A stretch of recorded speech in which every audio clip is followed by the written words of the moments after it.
This is Miya Bailey. You're tuned in to MENtv.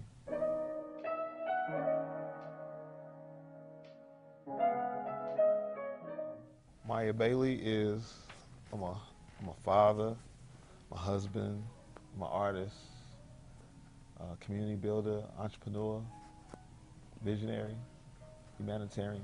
Before that, I came down here when I was a little younger. I was in the Nation of Islam, and they took us to Atlanta to one of the mosques down here, like on Camilton Road, and I just seen all these black people, man, and it was pretty dope.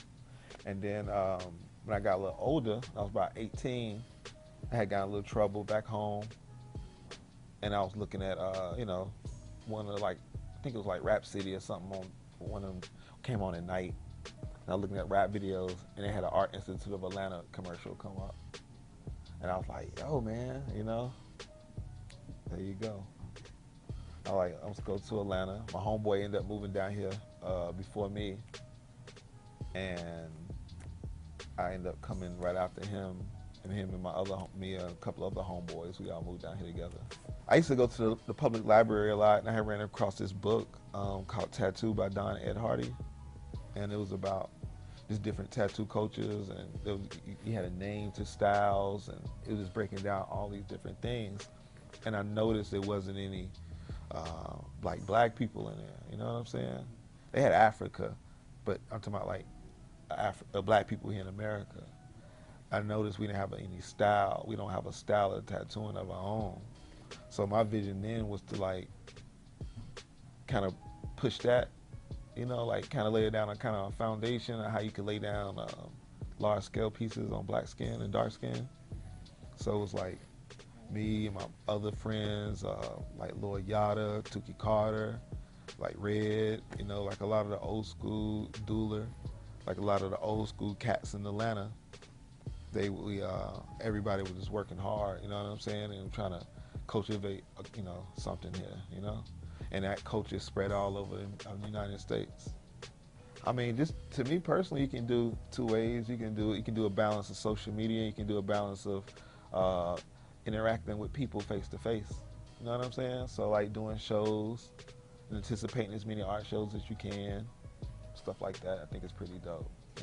I mean, that's all I know. Honestly, it didn't really change my life because I was raised to be an artist.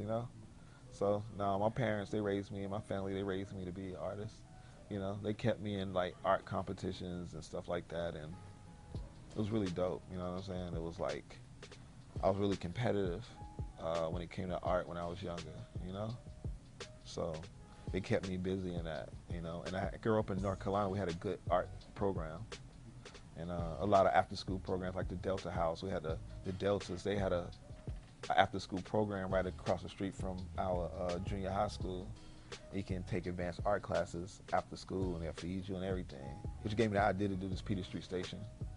It was like a little, something to get homage to. Like I had the opportunity to do stuff like that, and I can remember every single thing I learned there. You know what I'm saying? You can't not unlearn art. You know what I'm saying? So it's like the stuff that I learned there, I still use today, and I make a living for my family using that.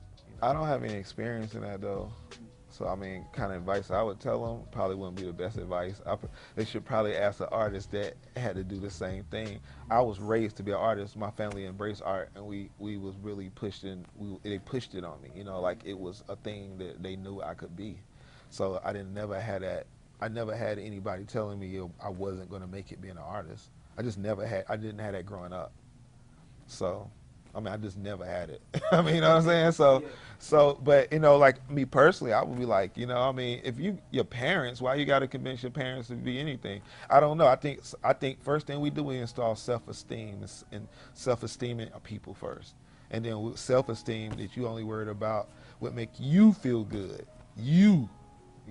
self, and then from there, you wouldn't even care what your parents think like that. You know what I'm saying? I mean, you love them. But I mean, you're gonna do what you want to do in your life anyway. You know what I'm saying? You should follow your heart. You should follow your passion. Who want a crummy ass job? They're gonna struggle. Either way, you're gonna struggle. You know what I'm saying? If you got a 9-to-5 job, I mean, you never got a chance to be rich. Ever. You're gonna be working a 9 to 5 forever. You're gonna be a certain class forever. You know, it ain't no going up from there. You ain't gonna be a millionaire working your 9 to 5 job. You know what I'm saying? And you might as well. That's in other words that you struggling. So you might as well go for your dream and struggle for that. You know, Peter Street Station is an art community center. It's gonna be for the community to come in and, you know, be creative. We're gonna sip some coffee. You're gonna have a coffee house over here. Got the library. There'll be plenty of places people to sit when we finish it up.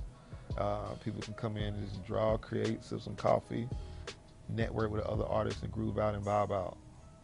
You know, we're gonna have ice cream. We're gonna have coffee, some tea, some smoothies. You know what I'm saying? Everything an artist need to get by. Come in here. You need a place to create some artwork. Want to get away? Or you want to come? If you're not an artist, come in and need to do your homework or something from school. Just come in and sit down, bring your laptop, and sip on some coffee. Buy something. In other words, you know, we got to pay mortgage, you know.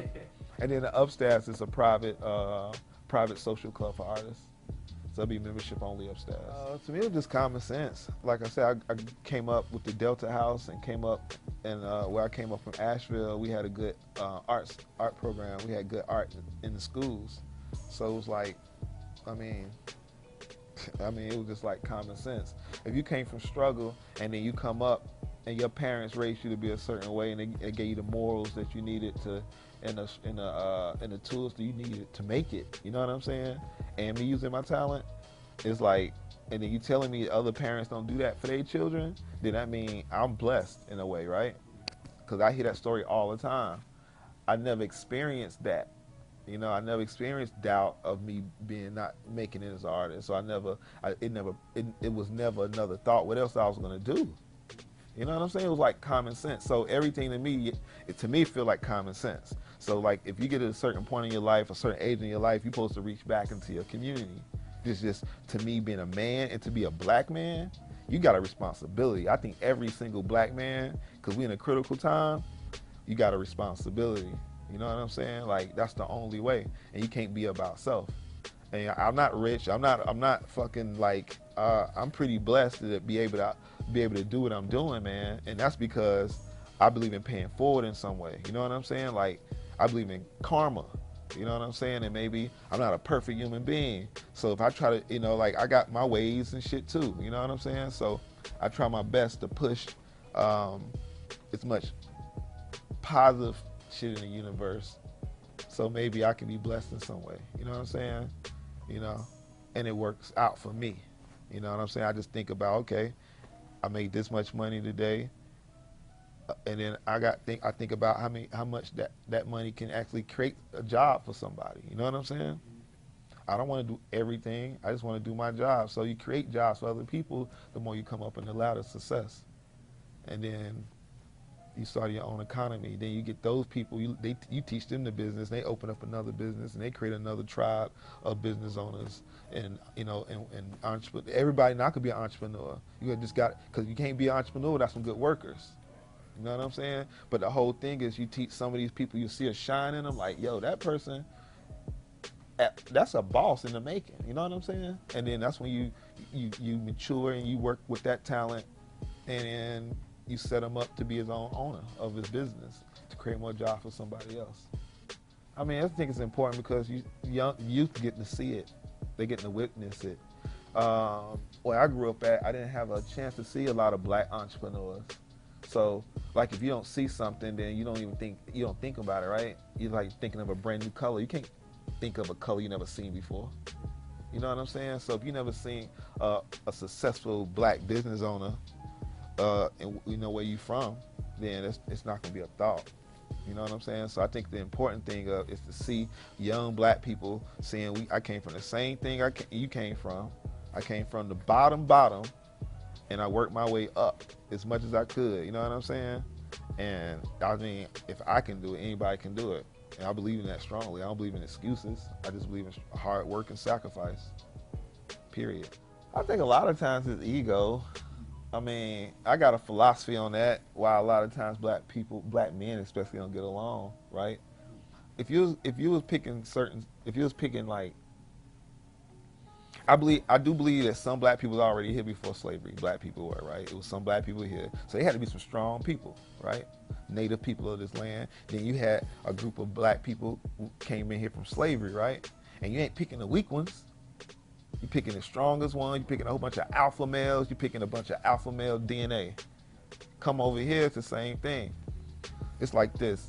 If you study lions, they might hang out there for a second, and then they go off and they got their own prize, right? Each lion. And then another, black male by nature, I think we can work together, but at the same time, every black man, if we look at ourselves as kings, need their own space. You know what I'm saying? And ego get into it. It ain't too many times you're gonna be, if you feel like you a man, it ain't gonna be no certain times where you want another man keep telling you what to do, telling you what to do, telling you what to do. And you're gonna start bucking, right? Then we start bucking, it's gonna be friction. You know what I'm saying? So it's like, naturally, I think certain time kings, it can work together, but also those kings need to have their own kingdoms. You know what I'm saying? And if they had their own kingdoms, then, and everybody equal, I think it would be, you know, it'd be pretty cool. But I don't know if that's a fantasy or not. But I just really believe that if every black male had his own, could stand on his own, you know what I'm saying? And it'll be pretty cool. But right now it's like, it's a lot of animosity, because sometimes somebody might want to be in your shoes, man. You know, they want to be the man, you know what I'm saying? But they don't want to make the sacrifices, all the sacrifices to be the man, but they want to be the man, they want to be in your shoes, you know what I'm saying? And who don't want to be the man? So it's just natural, I think it's just natural. Everybody want to see who dick the biggest, you know what I'm saying? Just, that's how we are, kings like that. My ultimate goal is to have this thing running, full-fledged running, and be focused on my next project. You know, like realistically, I wanna go into 2020 is my little goal. So this year is gonna be a grind year. You know what I'm saying? It'd be a weed out year. It'd be seeing who really down with you year. You know what I'm saying? So that's what I'm on right now. I did my first tattoo myself. I did a little ankh on my arm, man. Yeah, a little ankh. Yeah. I did it with a needle and a thread. You got a needle, you just wrap it up with some string, like gel style. And it wasn't fun, but I got a tattoo, and I learned how to do it on myself before I would go on somebody else. You know what I'm saying? I would do it on myself first, of course. I still regret it, man. It's one of them stories. It's like, I felt like, I think every man coming to a point, I don't know, I can't say every man. I just know I came to a point where I was broke as shit, dude. And it was between hitting the streets, right? Being in the streets and getting that money that way, or tattooing, right? And I was working under my mentor, Julie Alfonso. And I was out in Austell at the time with her. She was building a new shop. And a guy, he had a Southern Knights pen, KKK, I guess. And he had his woman with him. So I knew he didn't want me to do the tattoo. But he really did want me to do the tattoo. I think he had a fetish or some shit. It was weird energy. But I know he was a clamming.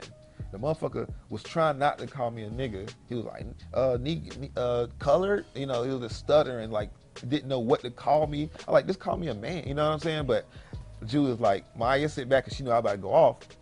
She went in and handled it. Now, the tattoo he wanted was, it was a Native American on a horse, and he had a flag in his hand. You can put anything you want on the flag. He wanted a Confederate flag.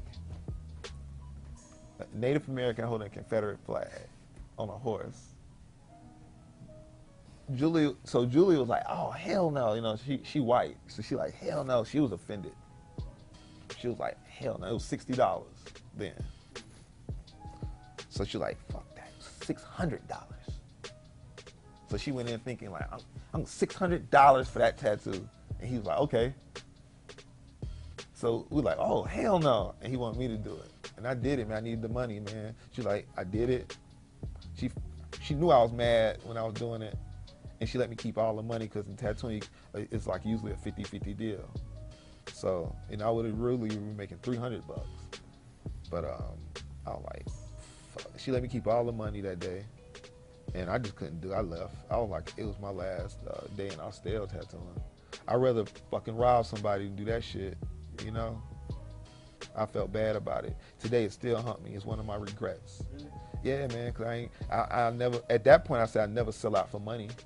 at that point, because I felt like at that point, I'm being honest and transparent about it. I felt like at that time, that tattoo made me sell my soul. Because it felt like I needed the money so bad. I ain't had no choice. I didn't want to let my mentor down. I did the shit. We tried not to do it by raising the price up so high, and it didn't. He still just wanted me to do it. He wanted to watch me do a tattoo on his ugly ass wife. How about this? Don't be cheap. Don't be cheap. Think about the tattoo artist. Think about most shops going like a 50-50 split shit, right? Think about if you spent $100 on this tattoo artist is only making $50 plus had to buy supplies, right?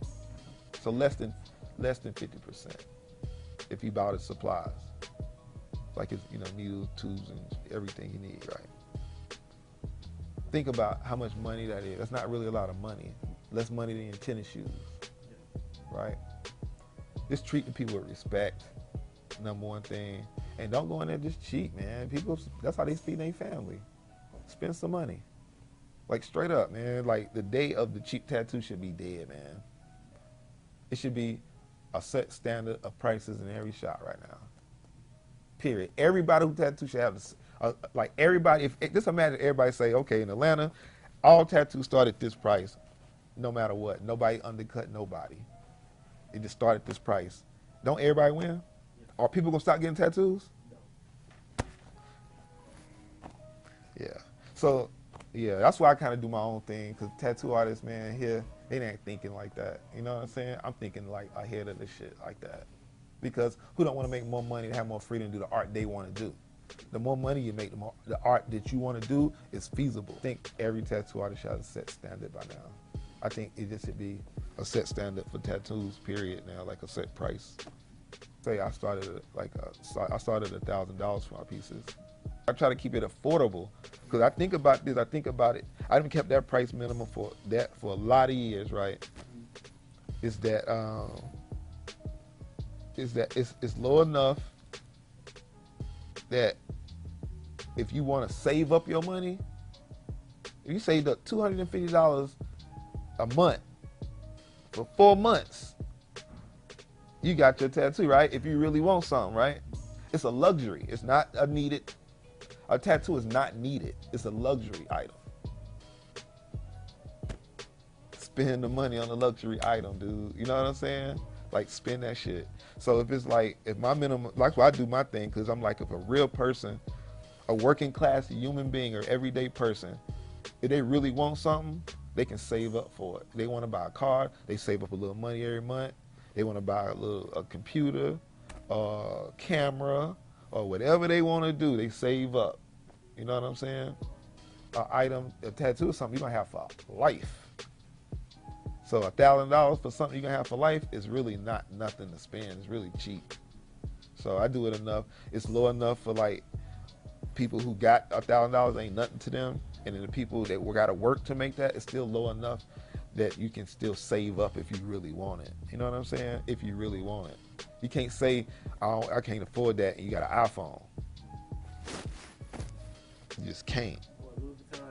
Yeah, yeah, you know what I'm saying? Or count the sneakers up in your closet and add up, you know what I'm saying? Like, who need that many sneakers? You know what I'm saying? You ain't gonna have them for life, you know? I mean, some people might have a collection for life, but you know how it goes. Man, I'm still looking for it, you know? Right now, man, I get my little pockets of happiness because I'm a workaholic and I'm trying to stop that, you know what I'm saying? I learned how to sacrifice my whole life. Now I know how to not sacrifice, you know? So it's like I'm trying to find, that's at this age where I'm at now, I'm trying to pinpoint my happiness without depending on someone else to be my source of happiness. Right now, my daughter is my source of happiness. You know what I'm saying? And my son and my grandbabies, man. I got grandchildren. You know what I'm saying? So I got my pockets of happiness, but that's also dependent on another human being, right? So right now, I gotta find what made me happy. I learned I like horseback riding recently. I love that shit. That shit made me happy as hell. I like riding a horse. Who knew? You know what I'm saying? But the whole thing is, it's like you learn, you know, when you stop working for a second and take a little time for yourself, you learn yourself. So right now I'm in the process of learning who I am. Everybody know Miya Bailey, but I gotta learn who this Miya is. You know what I'm saying? So I'm at that point in my life where I'm trying to find my personal happiness without having to depend on my wife is my source of happiness, or my mother is my source of happiness, or my children. I need to find it here first. So I'm searching for it.